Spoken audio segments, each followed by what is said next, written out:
Dear teachers, welcome to JS in English Learning. We are with Unit 8, Approaches to Literature, and we are discussing literary movements. And we have come to the end of the 19th century, where there was a very predominant movement. 19th century end ஒரு ரொம்ப பாப்புலரான moment அப்படின்னு சொன்னீங்கன்னா it is realism. It's a literary movement and an artistic movement which emerged in Europe and also in United States. Okay. And what is the main aim of realism? And the realism அப்படின்னா அதனோட aim என்ன அப்படின்னு பார்க்கணும்னா, it wanted to depict life and society as it is. இப்படிதான் question கேட்டிருக்காங்க. Depiction அப்படின்னா portrayal, இலக்கியத்துல நம்ம படம் பிடித்து காட்டுதல்னு தமிழ்ல சொல்லுவோம். அப்ப மனித வாழ்க்கை, அப்புறம் இந்த சமூகத்தில் இருக்கக்கூடிய விஷயங்களை அப்படியே இலக்கியத்தில் எந்தவித கழிவும் இல்லாமல், எந்த ஒரு கூடுதலும் இல்லாமல், without any addition or without any omission, அதை உள்ளதை உள்ளபடியாக things as it is present பண்ண முயற்சி பண்ண ஒரு மூமெண்ட் தான் ரியலிசம். இதுல கீ டேர்ம்ஸ் சொன்னீங்கன்னா அக்யூரசினா நீங்க ஒரு விஷயம் பாக்குறீங்க, அதை சொல்லும் பொழுது அக்யூரேட்டா சொல்றீங்களா? How far your objectiveனா without your personal feelings, personal feelings add பண்றது அப்படின்னா that is called romanticism. You take it to your heart and then you are trying to present it அப்படின்னா that is called subjectivity. Here it is objectivity, detached observer. நம்ம ரிப்போர்ட்டிங்னு சொல்லுவோம் இல்லையா, அந்த reporting style, ரிப்போர்ட்டிங்கிறது இருக்கிறது மாதிரி. அப்புறம் the main focus is on everyday people, the common people and their ordinary experience. And very important is this, it was a reaction against romanticism. Romantic movement ஃபீலிங்ஸுக்கு importance கொடுத்துச்சு, ஆனா இவங்க ஃபீலிங்ஸ்க்கு இம்பார்ட்டன்ஸ் கொடுக்கல. இருக்கிறத அப்படியே ஆப்ஜெக்ட் எப்படி பார்க்கறாங்களோ அதை அப்படியே பர்சீவ் பண்றத அப்படியே ப்ரெசென்ட் பண்ணணும்னு முயற்சி பண்ணாங்க. சரி, இந்த மூமெண்ட் எங்க தொடங்கியது அப்படின்னு சொன்னீங்கன்னா, it began in 19th century later half with French literature, and then it was also it has its roots in Russian literature also. And in French literature you have the name Mary Henry Bale and Stendhal அப்படின்னு ஒரு writer. அவங்களுடைய ரைட்டிங்ஸ்ல there was a bit of realism. When it comes to Russian literature, you have Alexander Pushkin. Okay, இதுதான் information. அதற்கப்புறம் பாத்தீங்கன்னா நமக்கு ஒரு சூப்பரான ஒரு கோட் கிடைச்சிச்சு. அந்த கோட் கொஸ்டின் பேப்பர்ஸ்ல இருக்கிறத பார்த்தேன். அதனால I thought I could also communicate that to you. W.D. Howell என்ற ஒரு அறிஞர் என்ன சொல்லியிருக்காரு அப்படின்னா, realism is nothing nothing less than a truthful treatment of material. ஒன்றும் இல்லை, truthful treatment of material, nothing more and nothing less. எதையும் நம்ம கூட்டி சொல்ல போறது இல்லை, எதையும் நம்ம பார்த்த விஷயத்துல எதையும் குறைச்சி சொல்ல போறது இல்லை, உள்ளதை உள்ளவாறு ப்ரெசென்ட் பண்றது, அதுதான் ரியலிசம்.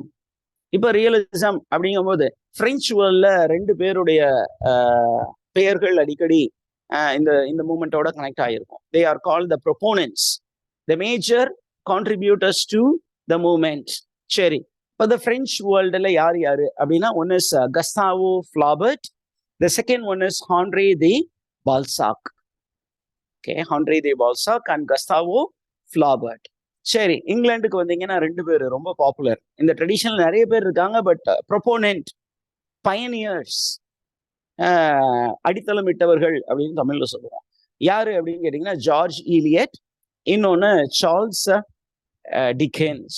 இந்த ரெண்டு நபர்கள் நமக்கு நல்ல அறிமுகமான நபர்கள் தான். அடுத்தது Leo Tolstoy and Fyodor Dostoevsky in Russia, W.D. Howell and Henry James in America. இந்த நபர்களை பத்தி நம்ம அப்படியே சும்மா ஒரு பாசிங் ரெஃபரன்ஸா பார்ப்போம். இப்ப ஹான்ரி de Balzac and Gustave Flaubert, இவங்க ரெண்டு பேரும் they are from the French world.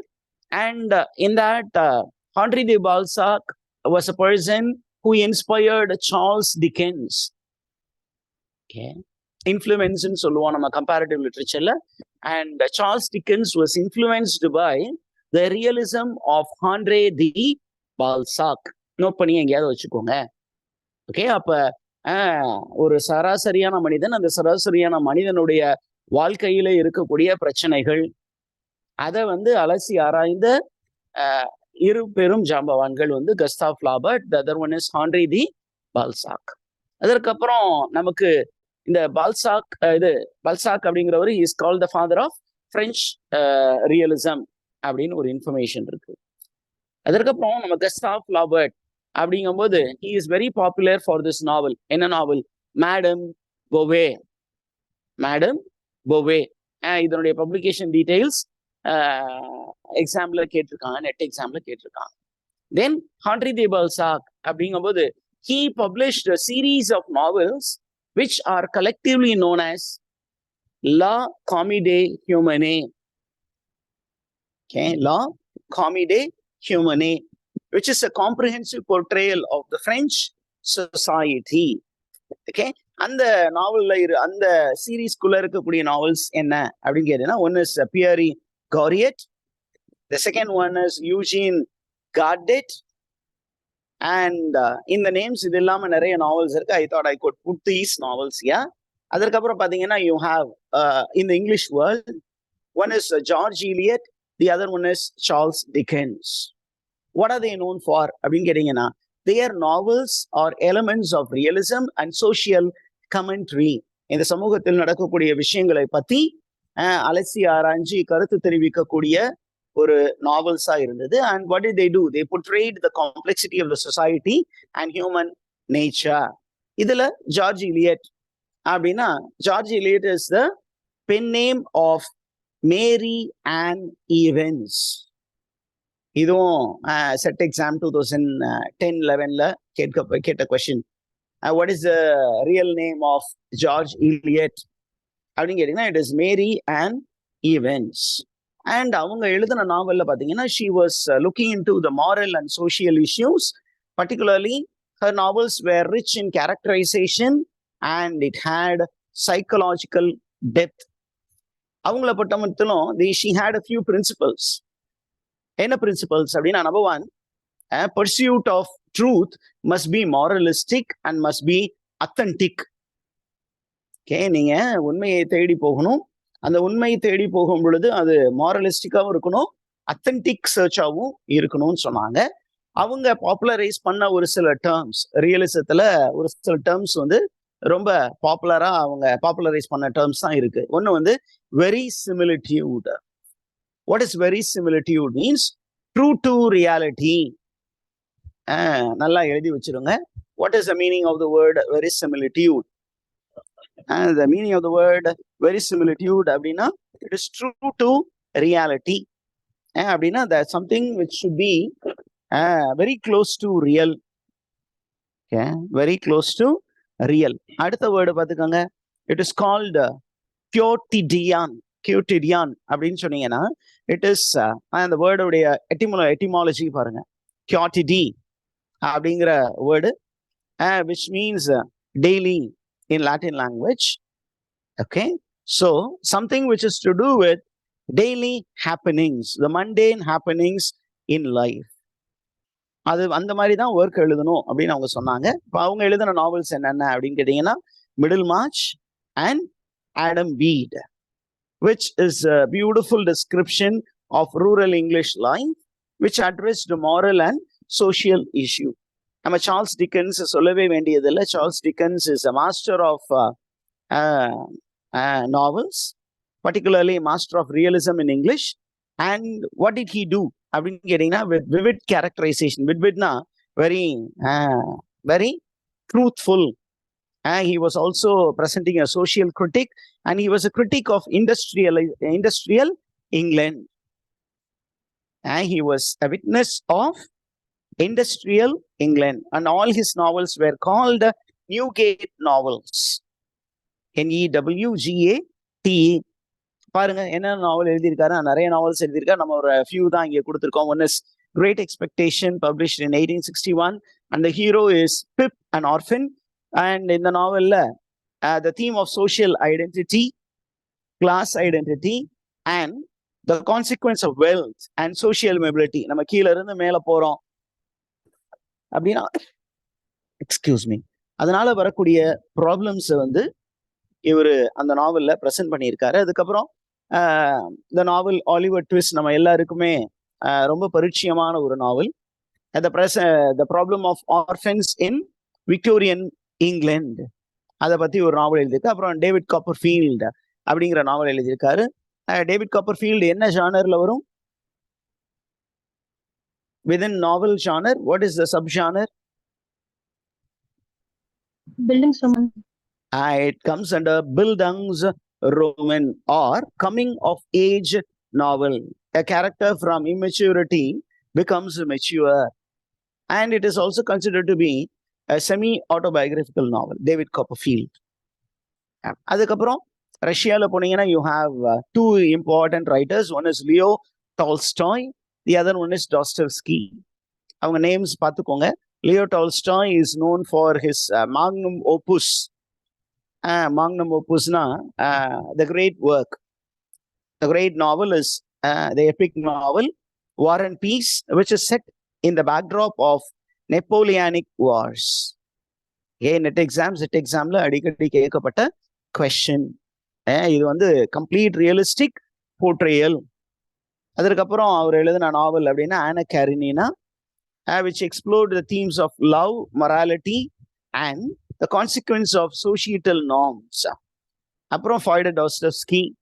ஃபாய்டர் டாஸ்டவ்ஸ்கினா Russian realism, அதெல்லாம் ரொம்ப இம்பார்ட்டன்ட். அவர் எழுதின நாவல்ஸ் பார்த்தீங்கன்னா it illustrates realism and psychological insight into the problem, particularly crime and punishment அப்படிங்கிற ஒரு நாவல். அப்புறம் அந்த பிரதர்ஸ் கிராமஷவ், அது இல்லாம நிறைய எழுதியிருக்காரு. when we move to American realism அப்படின்னா we have two people. One is W.D. Howell, the other one is Henry James. இந்த Henry James வந்து particularly a man who is very popular in the field of diaspora. He also writes about multicultural problem. Multicultural problem, the clash between cultures, particularly Americans when they travel out of America, the kind of cultural problem they face with in the foreign countries, particularly in Europe, among American migrants to Europe. அதை பத்தி அவர் novels எழுதியிருக்கார் Henry James. Okay, W.D. Howell உடைய full name வந்து William Dean Howell. He is an advocate of realism in American literature. அவருடைய ரொம்ப ஃபேமஸான நாவல் வந்து The Rise of Silas Lapham, 1885. அதற்கப்புறம் you have A Hazard of New Fortunes, 1890. அதுக்கப்புறம் Henry James எடுத்தீங்கன்னா you have A Portrait of a Lady, published in 1881. The Turn of the Screw, 1898. இந்த ரெண்டு writers இந்த விஷயம்லாம் நீங்க திருப்பியும் ஒரு தடவை பார்த்தீங்கன்னா you will understand what is realism. Shall we go to the next school teachers? Yes, sir. Okay.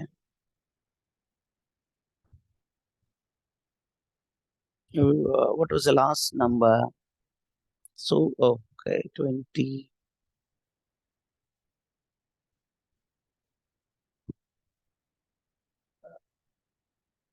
Realism is 21, 22. We have to check realism in drama. Okay, அதுதான் we call it as kitchen sink realism, or it is also known as kitchen sink drama. இது வரைக்கும் நாவல்ல பார்த்தோம். இப்போ பார்த்தீங்கன்னா in Britain in late 1950s and early 1960 there was a movement which was very popular. It is called kitchen sink realism or kitchen sink drama, and this term is used to describe a British cultural movement which is a type of social realism. இது வந்து social realismத்தினுடைய ஒரு type. Okay, இந்த kitchen sink drama அதனுடைய associated moment என்னன்னு கேட்டீங்கன்னா angry young men movement, kitchen sink movement. அந்த மூமெண்டோட closely connected dramatic movement is angry young men movement. ஏன் ஆங்கிரி யங் மென் அப்படின்னு கேட்டீங்கன்னா, most of the writers were from the lower class of the society and most of them were unhappy with the government policies, development policies. அதனால in all their dramas they presented domestic situations of the working class British people. ஏன் அப்படின்னா அந்த மக்கள் எல்லாம் எந்த மாதிரி ஒரு வாழ்க்கை வாழ்ந்தார்கள் அப்படின்னா, the lower middle class people, they were living in cramped rented accommodation. கிராம்ப்ட் அப்படின்னா அப்படியே ஒன்னா போட்டு ஜாம் பேக்டா அடைச்சு வச்சிருந்தாங்க. அந்த மாதிரி தான் அவங்களுக்கு வீடுகள் இருந்து. நம்ம இன்னைக்கு வந்து ஹவுசிங் டெவலப்மெண்ட் போர்ட் அப்படின்னு இப்படி கட்டி வச்சிருப்பாங்க. அதை பார்த்தீங்கன்னா 10க்கு 10 ரூம்ஸ் இருக்கும். அதுக்குள்ளார பார்த்தீங்கன்னா ஒரு ஃபேமிலியே ஒரே ஒரு ஹாலு, ஒரு கிச்சன். டெவலப்மெண்ட், இந்த name of development, people are crushed into small apartments and where they spend their time in pubs. They explore social issues and political controversies. இந்த மாதிரி லைஃப் ஸ்டைல அவங்க வளர்ந்து வந்ததுனால அவங்க என்ன பண்ணாங்க அப்படின்னா, they were angry with the upper class people. They were angry with the capitalists. சரி, இந்த கிச்சன் சிங்க் ஸ்கூல் அப்படிங்கிற நேம் யாரு கொடுத்தா? Who gave the name to this school or to this group of writers அப்படின்னா, the term was used by a critic by name David Sylvester. எதுக்காக அந்த term use பண்ணாரு? To describe painters who depicted social realistic type scenes of domestic life. Okay, domestic life அப்படியே படம் எடுத்து காட்டுற மாதிரி படம் வரைந்து கொண்டிருந்த அந்த பெயிண்டர்ஸ்க்காக இந்த டேர்மை யூஸ் பண்ணாரு. அந்த கிரிட்டிக் வந்து David Silvester. Okay, are you with me, teachers? Yes, sir. இவங்களுடைய ரைட்டிங் எப்படி இருக்கும் அப்படின்னா, they presented working class life in raw and unromanticized manner. Working class லைஃபை ப்ரெசென்ட் பண்ணுவாங்க. அது எப்படி ப்ரெசென்ட் பண்ணுவாங்கன்னா, கொஞ்சம் கலர் ஏற்றி பண்ணுவாங்களா அப்படின்னா இல்லை, அது எப்படி இருக்கோ கரடு முரடா அவன் இருப்பானா கரடு முரடா தான் ப்ரெசென்ட் பண்ணுவாங்க. It will not be romanticize. ரொமான்டிசைஸ்னா பியூட்டிஃபை பண்ணி கொடுக்க மாட்டாங்க. ஒருத்தர் மேக்கப் இல்லாம ஒரு டைரக்டர் வந்து எடுப்பார்ல, அந்த படத்துல இருக்க மாதிரி யதார்த்தமாக மேக்கப்பே இல்லாம ப்ரெசென்ட் பண்றதுதான் realism. Okay, so they depicted, என்ன விஷயத்தை டெபிக்ட் பண்ணாங்க? They portrayed the struggles and frustrations of the working class people. அவங்களுடைய ஆஸ்பிரேஷன், அவங்களுடைய ட்ரீம்ஸை ஃபுல்ஃபில் ஆகாம இருக்கும் பொழுது அவங்க எப்படி ஃப்ரஸ்ட்ரேட்டடா இருப்பாங்களோ அந்த மாதிரி அந்த ஃப்ரஸ்ட்ரேஷனை அப்படியே படம் பிடித்து காட்டிய மூமெண்ட் தான் கிச்சன் சிங்க் டிராமா. நீங்க கிச்சன் சிங்க் வந்து பாத்தீங்கன்னா, நீங்க திடீர்னு சொல்லிக்காம ஒரு வீட்டுல போனீங்கன்னு வச்சுக்கோங்க, வீட்டுல இருக்க அந்த கிச்சனுடைய சிங்க் வந்து எப்பொழுதுமே அசிங்கமா தான் இருக்கும். இதுவே நீங்க சொல்லிட்டு போனீங்கன்னா வீடு கிச்சன் எல்லாத்தையும் நீட்டா அழகா கிளீன் பண்ணி வச்சிருவாங்க. அப்படி அழகு பண்ணி வைக்கிறாங்கன்னா இட் இஸ் ரொமான்டிசைஸ்ட். அழகு பண்ணாம வச்சாங்கன்னா அது வாழ்க்கையின் யதார்த்தம். That is called realism. சரி, இந்த டிஃபைனிங் ஒர்க்ஸ் என்னென்ன அப்படின்னா, look back in anger by John Osborne. John Osborne எழுதிய look back in anger. And this man John Osborne என்ன குரூப்பை சேர்ந்தவர்? He belonged to another school. Angry Young Men மூமெண்ட்ல ஒரு இம்பார்ட்டன்டான member. The second one is Saturday Night and Sunday Morning. Okay, a play which was directed by Carl Reis. அதற்கப்புறம் The Loneliness of the Long Distant Runner, which was directed by Tony Richardson. Some of the movies கூட இதுல தான் இருக்கு. The Taste of Honey by Shelag Delane. அப்புறம் முக்கியமான play rights அப்படின்னு வரும்பொழுது the first person is John Osborne. ஓகே, and John Osborne இன்னொரு மூமெண்ட்லயும் இருக்காரு, நம்ம ஏற்கனவே சொல்லிட்டு angry young man moment. And இந்த ரைட்டரை பார்த்து வச்சுக்கோங்க. ஓகே, அண்ட் ஜான் ஆஸ்பானுடைய ஒர்க்கினுடைய மேஜர் கேரக்டரிஸ்டிக் ஃபீச்சர் என்ன அப்படின்னு கேட்டீங்கன்னா, it was rawness and honest portrayal of life. அதுல ரொம்ப முக்கியமான பிளேஸ் அப்படின்னா 2 பிளே இருக்கு. One is The Entertainer, published in 1957. The other one is Luther. ரொம்ப ஆனஸ்டா ஒரு லூதருக்கு என்ன ப்ராப்ளம், ஆக்சுவல் ப்ராப்ளம் அப்படின்னு அந்த சைக்கலாஜிக்கல் ப்ராப்ளம்ஸ் ஆஃப் லூத்தர் அது அழகா ப்ரெசென்ட் பண்ண ஒரு ரைட்டர் வந்து ஜான் ஆஸ்பார்ன். அதற்கப்புறம் வி ஹேவ் ஷீலே டிலானே. ஷீலே டிலானே என்ன பிளே எழுதினாரு அப்படின்னா எ டேஸ்ட் ஆஃப் ஹனி, இந்த ஒரு பிளே எழுதியிருந்தாரு. இந்த பிளேல அவர் என்ன பண்ணியிருப்பாரு அப்படின்னா he portrayed the working life, working class லைஃபை போட்டிருப்பாரு. And he also explored the themes of race, gender, and sexuality. Okay, and then he also wrote other plays, The Lion in Love, okay, and Sweetly Sings the Donkey அப்படிங்கிற work எழுதியிருந்தாரு. அதற்கப்புறம் you have Arnold வெஸ்கர். இவங்க எல்லாமே angry young man மூமெண்ட்லயும் வருவாங்க. Okay, angry young man moment. அண்ட் இவர் பார்த்தீங்கன்னா இவர் வந்து he had written a trilogy. Trilogyனா 3 connected works. அதுல ஃபர்ஸ்ட் வந்து chicken soup with barley, chicken soup with barley, which actually explores the lives of working class people in the post-war Britain. அதற்கப்புறம் you have Roots அப்படின்னு ஒரு நாவல். அப்புறம் I am talking about Jerusalem அப்படிங்கிறது. Which of the following novels are part of trilogy written by Arnold Whiskers அப்படின்னு கேட்பாங்க. அதனால ட்ரிலஜியை கொஞ்சம் திருப்பி பார்த்து வச்சுக்கோங்க. அப்புறம் then we have Alan Shillito. Alan Shillito, a very big contributor to kitchen sink drama. அது உங்க எழுதின ரொம்ப ஃபேமஸான நாவல் என்ன அப்படின்னா Saturday Night and Sunday Morning. Okay, and then you have Bill Naughton, an Irish-born British playwright. அவருடைய ஃபேமஸான work is Alfie. The famous work is Alfie.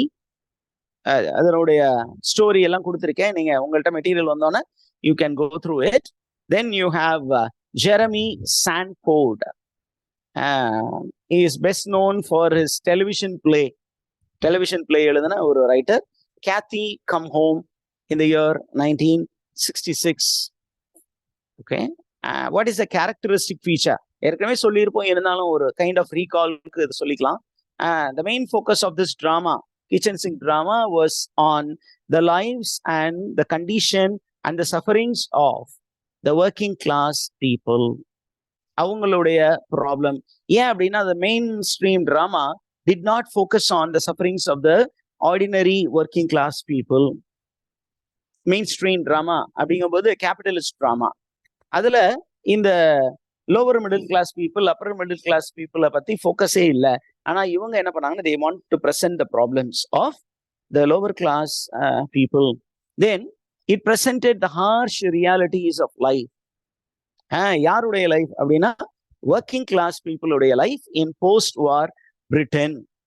ஏன் அப்படின்னு பாத்தீங்கன்னா இந்த ஒர்க்கிங் கிளாஸ் பீப்புள் இந்த post war in Britain, they were suffering from poverty, unemployment, and family issues because of lack of money. And then the main setting of the novel is only domestic space. வீடு, அந்த வீட்டை உள்ளரே இருக்கும். And what type of dialogues were used அப்படின்னா ரொம்ப authentic colloquial dialogues were used. Colloquial dialogues were used அப்படிங்கிற information. அதற்கப்புறம் the plays were filled with lot of emotional intensity. பயங்கரமா இமோஷனலா இருக்கும். அந்த மாதிரி பிளே எழுதியிருப்பாங்க. and they also had a commentary on the political ideologies and the social condition. Are you there, teachers? Yes, sir. They also Yes, sir. focused on certain topics which were considered to be taboo. Taboo அப்படின்னா நம்ம அந்த ஏரியாக்குள்ளாரையே கால் எடுத்து வைக்க கூடாதுன்னு அந்த காலம் சொல்லப்பட்ட ஒரு சில டாபிக்ஸ்ல இவங்க எக்ஸ்ப்ளோர் பண்ணாங்க. என்ன அப்படின்னா ரேஸ், ஜெண்டர், செக்ஷுவாலிட்டி, இப்போ மேல் செக்ஸ், ஹெட்ரோசெக்ஷுவல், ஹோமோசெக்ஷுவாலிட்டி, அந்த மாதிரி விஷயங்கள். இப்போ நீங்க அடுத்த குரூப்லயும் பாத்தீங்கன்னா some of the writers were also homosexuals. ஏன் அதை ட்ரை பண்ணக்கூடாது, ஏன் ஹெட்ரோசெக்ஷுவலா மட்டும்தான் இருக்கணுமா, ஓகே அப்படிங்கிற மாதிரி they had different views about sexuality also. Okay, so it's an anti-capitalist movement, kitchen sink realism. சரியா?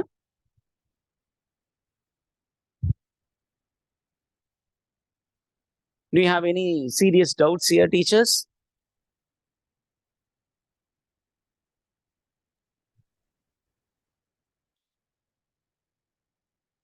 எந்த டவுட் இருக்கா? No, sir.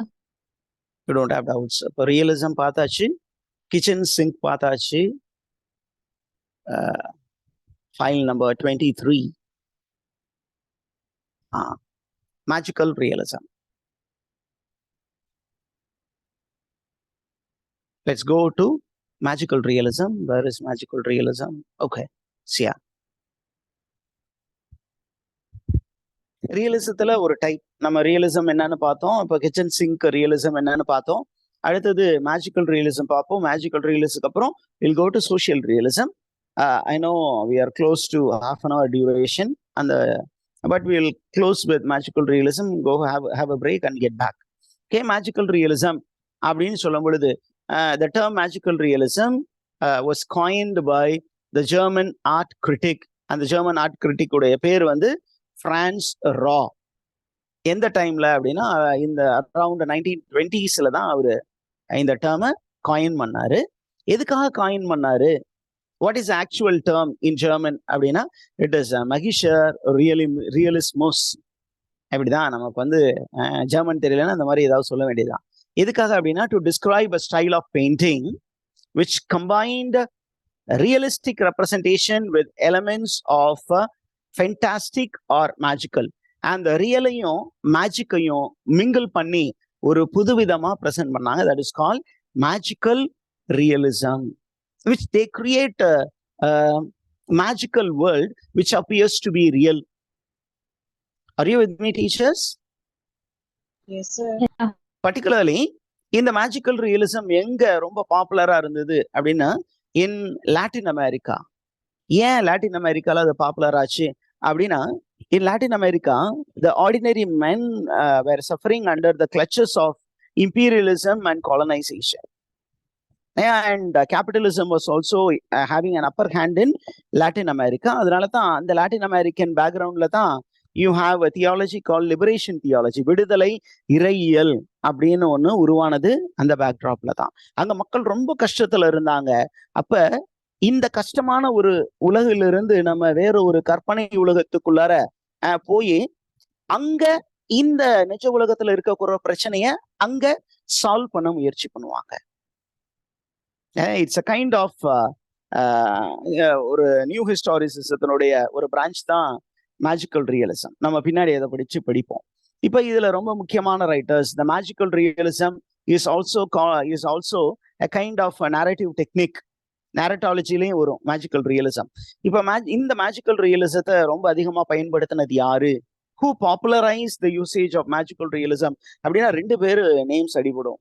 ஒன்னு வந்து Gabriel Garcia Marquis, Latin American writer. இன்னொன்னு வந்து Salman ரஷ்டி. Salman, who is Salman Rushdie and what is the work written by Salman Rushdie? Midnight's Children. Midnight's Children. Okay, an epic novel. அப்ப இந்த ரெண்டு பேரு பார்த்துக்கோங்க. What are the key features of magical realism அப்படின்னா, number one, combining reality and fantasy together. ரியாலிட்டியையும் ஃபேண்டசியையும் அப்படியே ஒன்னா கொண்டு வர்றது. இது ரெண்டுக்கும் இடையில ஒரு பெரிய ஒரு பவுண்டரி இருக்கும். அந்த பவுண்டரி லைனை அழிச்சு விட்டுறது. You cannot make any distinction between what is not real and what is real. பார்க்கும்போது திடீர்னு ஒரு ஏஞ்சல் வருது, இது ஏஞ்சல் தானா இல்லை உண்மையாலுமே வேற ரியல் கேர்ளா அப்படின்னு நமக்கு ஒரு கற்பனை வரும். That is called blurring the boundaries, and then having lot of inclusions from cultural myths. அந்த ஏரியால இருக்கக்கூடிய மித்ஸ், லெஜெண்ட், ஃபோக் டேல்ஸ் அது எல்லாத்தையும் ரியாலிட்டிக்குள்ளார கொண்டு வந்து மிக்ஸ் பண்றது. And then commenting on their real life situation, we call it as social and political commentaries. Right, these are the key features. அதுக்கப்புறம் who are the major writers அப்படின்னா, number one, Gabriel Garcia Marquez. அவரு என்னென்ன நாவல் எழுதினாரு அப்படின்னா, ரொம்ப ஃபேமஸான நாவல் 100 Years of Solitude அப்படிங்கிற ஒரு நாவல். பூந்தியா ஃபேமிலி அதுல செவரல் ஜெனரேஷன்ஸ் பூந்தியா ஃபேமிலி அவங்களுடைய ட்ரீம்ஸ் என்ன, அவங்களுடைய லைஃப் ஸ்டைல் என்ன அப்படிங்கிற மாதிரி ஒரு ஸ்டடி பண்ண ஒரு நாவல் 100 years of solitude. Then you have a novel Love in the Time of Cholera and Chronicle of the Death Foretold. அதற்கப்புறம் you have a very famous writer Isabel Allende, who wrote the novel The House of the Spirits, and Eva Luna. இதுல எல்லாமே நம்ம சொன்ன எல்லா எலிமெண்ட்ஸுமே இருக்கும் அந்த நாவல்ல. அதுக்கப்புறம் you have Laura Esquivel, Esquivel, who wrote stories on love, tradition and food in Mexico, and the novel is Like Water for Chocolate. அதற்கப்புறம் you have Elijo Carpentier, who is considered to be a very important person for magical realism, and the novel written is The Kingdom of This World and The Lost Steps, history plus cultural themes combined. அதற்கப்புறம் ரொம்ப Salman Rushdie, whose novels became very controversial, particularly the publication of Satanic Verse was very, very controversial. His portrayal of Prophet Muhammad brought a lot of human cry amidst real Islams, real Muslims, and there was a fatwa on his life, and still now he is in exile. Okay, right. இன்னொரு நாவல் இருக்கு, என்னன்னா ஷேம்னு ஒரு நாவல் இருக்கு, which is written in the backdrop of what is that, Afghanistan, and the backdrop. Then you have an American writer, Afro-American writer, the winner of I think Nobel Prize winner, right? Toni Morrison. Yes, sir. Yeah, first Afro-American female writer to win Nobel Prize. She wrote a novel called The Beloved, which deals with the spirit of a child which was killed by the mother in order to escape slavery.